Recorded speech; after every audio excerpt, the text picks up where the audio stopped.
abilities, and do you think there's actually people who carry these abilities?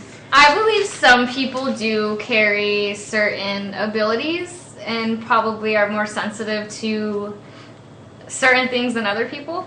So yeah, I guess I do kind of believe in it, with caution, I might add. But yeah. So you think that it's possible to talk to someone after they've passed on? Like have a full-blown conversation like me and you are having? Probably not like that, but I do think it's, there is certain ways to communicate with people, that have passed on. But in various ways, like kind of like the same ways that some people have very vivid dreams of someone who's passed on in their family or a loved one that visits them in their dreams, and they have a conversation with them that kind of proves to be like someone really did visit them. I believe in stuff like that, but as far as like sitting there and talking to someone and then relaying it to someone on the living, that's where I kind of become a little bit more skeptical / cautious with that. But I do believe there's various ways of communicating with someone who's already passed on. Okay. Would you? If you knew you had a surefire way of connecting with someone after they passed on, would you do it? Because I'm just asking because Marissa just said, no, she's too big of a chicken. So. Would I do it? I don't know, actually. If it's with like a loved one, trying to communicate with someone that has passed on that's a loved one, I'd be kind of scared of becoming dependent on that. Like if I felt like I was able to communicate, like I feel like I wouldn't want to become like obsessive over communicating with them because like, you know, I love them so much or I miss them so much. Exactly. You can't really move on from that.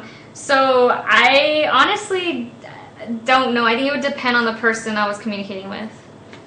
So, okay, so let me just say, obviously there's a lot of people who are claiming to be psychics and mediums and things like that. Especially psychics, you can go down the street and you see like a psychic show. I even asked you before, I was like, let's go get a reading. You're like, no. I was like, oh. Okay. I don't believe in like, because I've been to like, you know, like in Flagstaff, there's like in Flagstaff, Arizona, there's like a lot of those little like, those little things on the corner. They're like little creepy looking. It looks like a psychic house. Like it just looks like very like wooden and very run down. And it just has like the psychic sign and the glow, like the crystal ball in the front. Like well, you got to like put on a show. It's so cheesy, and those I do not believe. Those are like just scammers. Like I just don't trust in those.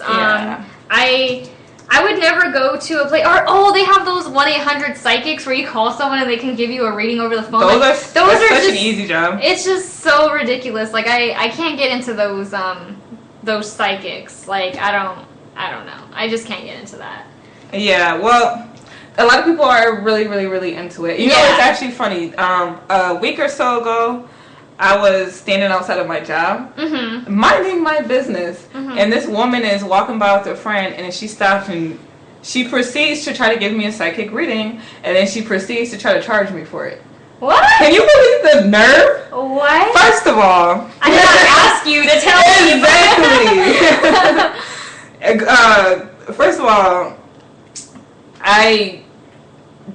everything she said didn't apply.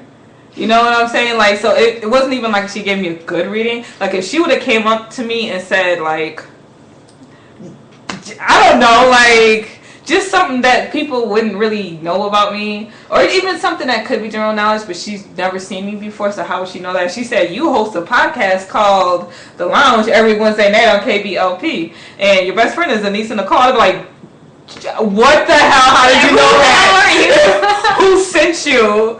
Then I'm gonna like tell me more. You know what I'm saying? Can you tell me like when this is gonna happen? Is this gonna happen for me? And then I might be going. But she just completely says, "Honey, you're hurt. You're hurting right now because there's somebody that you really care for, and he's not giving you what you need right now."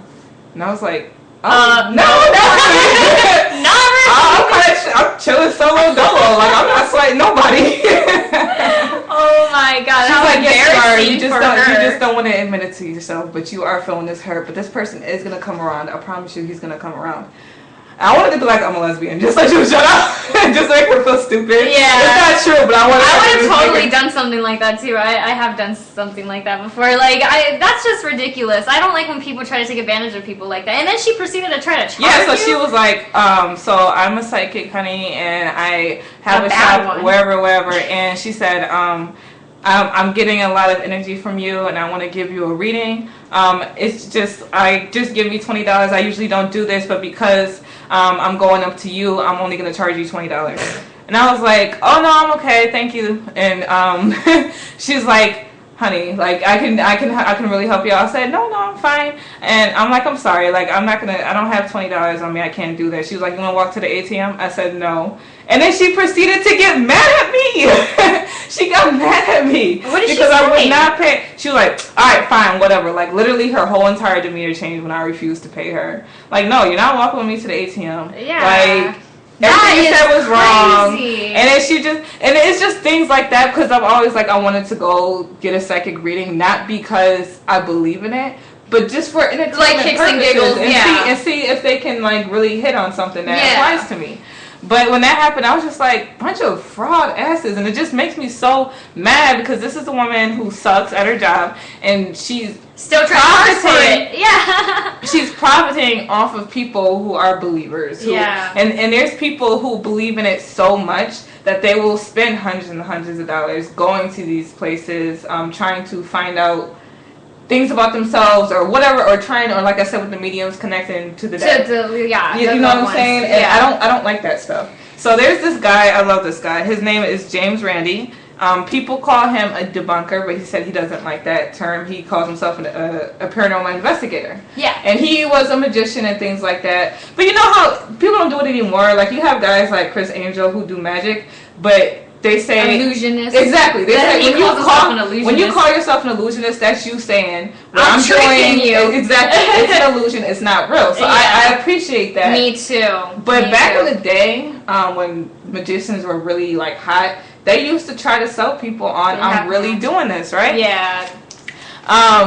Rob says you should have told her that you see an ass whoop in her future, but she can avoid it for only $20. That is awesome. I would have loved to see her reaction. Oh man, I should have gotten so mad at me. She would have probably started putting my hair up and everything. Told me I was cursed or something like that. Oh gosh. So there's this guy James Randi. He basically exposes people claiming to be psychics, mediums, magicians, but only if they say that they truly have the gift. Yeah. You know what I mean? So there's, in the 80s, I don't know if you've ever heard of him, there was this magician called Uri Geller. Yeah. You've heard of him, right? Mm-hmm. And you know what he's famous for? Bending keys and spoons. Mm-hmm. So James Randi basically called him out and said, because Uri Geller wasn't saying it's an illusion. He's saying, oh yeah, I have psychic abilities. I'm actually bending these keys. Which is just so stupid. But people buy into it and they're like, oh my god, this guy's amazing. He's really actually doing it. And he would go on these talk shows and things like that, and he would be bending the keys and spoons, and they're like, how are you doing that?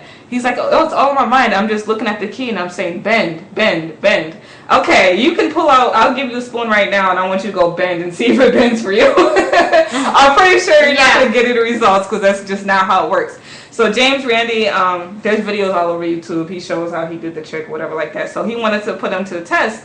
So Uri Geller went on Johnny Carson, and they had basically set it up, like put a whole bunch of spoons on the table, but there was like stipulations. Or James Randi was like, don't let you provide the props, and don't let his crew anywhere near it. Near them, yeah. So we're going to really see, because if it's just in your mind, it shouldn't matter who provides the spoons. Exactly. And you shouldn't have to be able to touch it beforehand. Just do it right then and there. Yeah. And do you think he was able to do it? Nope. He was not able to perform. They gave him spoons, and Johnny Carson is looking, he's like, don't touch it! Don't touch it!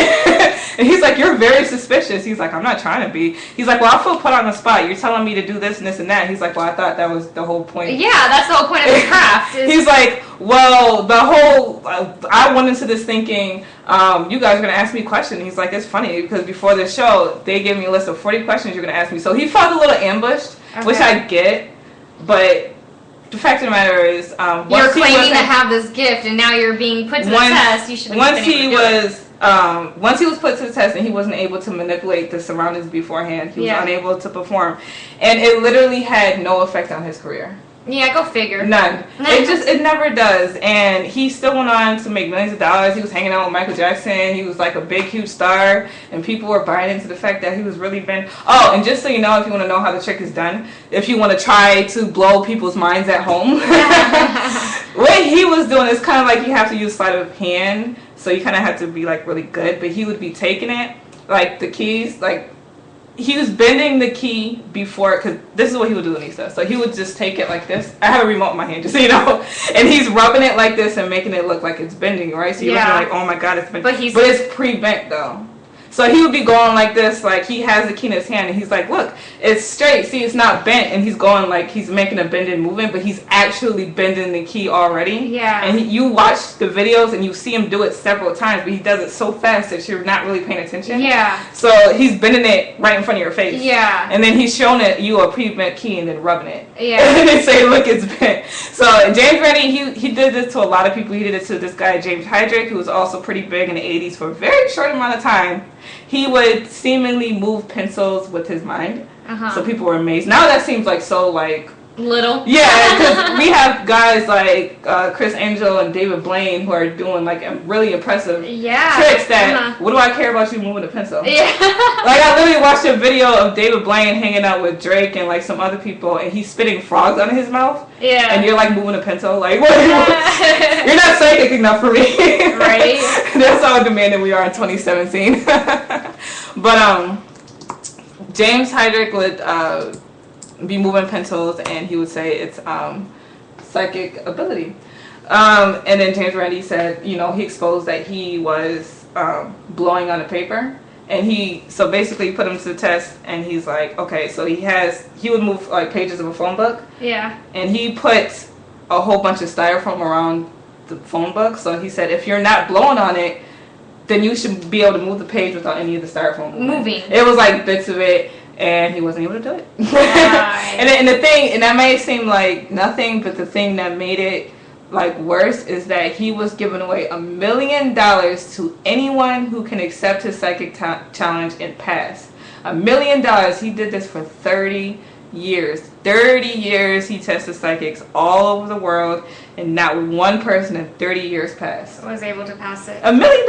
Yeah. If I'm truly psychic, I'm getting mine. Oh, heck yeah. If I'm talking to dead people, like, I'm getting mine. Oh, and Ike is asking what happens to David Blaine last week. David Blaine shot himself in the mouth. Did you know that? No. Trying to do one of his crazy tricks. And he said he's going to do it again because he failed the first time. He had a mouth guard in, which is why he didn't blow his brains out, whatever like that. God, but he was trying to do some kind of... So I actually thank you for bringing that up, because that was something I forgot to add in my hot topic. So David Blaine, you know, he does all of his...